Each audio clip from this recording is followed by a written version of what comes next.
The book on Idaho's abortion laws is a thick one, several chapters with a few plot twists. Idaho has 3 laws dedicated to limiting access to abortions, with few exceptions. There's the Texas-style heartbeat bill, where abortion is illegal after indication of a heartbeat, usually about 6 weeks into a pregnancy. Then there's the civil enforcement clause that holds a doctor performing an illegal abortion liable for at least $20,000. And lastly, the big one, the near total abortion ban. That law could put a doctor in prison for performing an illegal abortion. And as you can see, there's a bit of overlap on these laws, several recurring characters, and their interpretation can be described as just as confusing. We've reported several times how doctors in our state want more clarity for their patients, like whether a woman can get an abortion outside of Idaho, or can a doctor even tell that woman where she can go outside of Idaho to do that. Planned Parenthood says they have the answers, and they're going to be bold about telling them. Here's Andrew Bartline. Driving away misunderstandings is a large part of any job. Exactly. Rebecca Gibran at Planned Parenthood says it's just more common now. It's intentionally done that way. It is intentionally done to create chaos, confusion. It would be Idaho law, where abortion is illegal in all cases except for rape with a police report, incest, or a doctor's medical decision to prevent the death of the mother.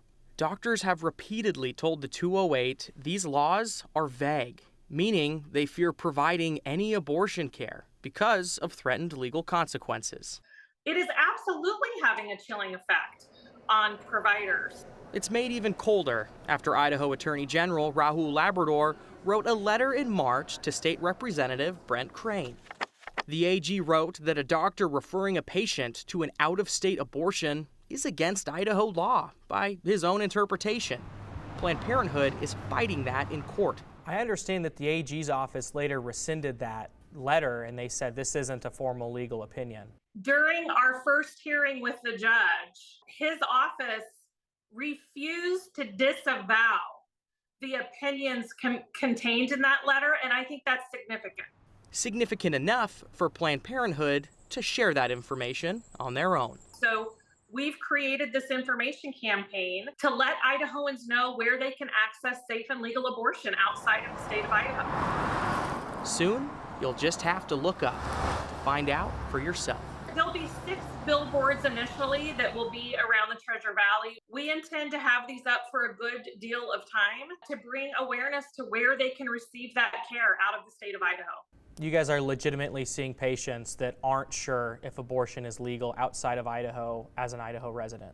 We are, Andrew, and in fact, I have a personal story. I was in a restaurant, it's probably been about a month ago, and a server, when she found out I worked for Planned Parenthood, she in fact asked me if she could be arrested for traveling outside of our state's borders to get an abortion, if she could be arrested upon re-entering the state of Idaho. And this was an adult. Which actually matters, because had this person been a minor, it would be illegal for anyone to provide help for an out-of-state abortion without their parents' permission. Idaho is the first state in the nation with this law. Confused yet? We wanted to exercise our First Amendment right. Rebecca argues for her opposition, that's the point. And it's really getting in the way of that relationship between the physician and their patient. Planned Parenthood says this ad campaign goes beyond just billboards. They plan to take out ads in different publications throughout the state as well. That includes physical papers, online news sources. They don't have all the answers, Brian, but they're pretty confident about this specifically. They're throwing it up on billboards, and they want people to know because they say when people come into their clinics, they're asking these questions, and a lot of people aren't clear about it. And it's not the first time we've seen these abortion-related billboards out and about across the Treasure Valley, and they're not the only ones that are kind of confused by this. Obviously, these are tied up in court, most of these laws still, because of the confusing language that's being used. Yeah, and we'll see where those go, but they reference it specifically. They currently have a lawsuit with Rahul Labrador about that letter to Brent Crane and what he was saying about his interpretation that was taken back, but also not. Not disavowed. We'll figure it out. All right. Thanks, Andrew.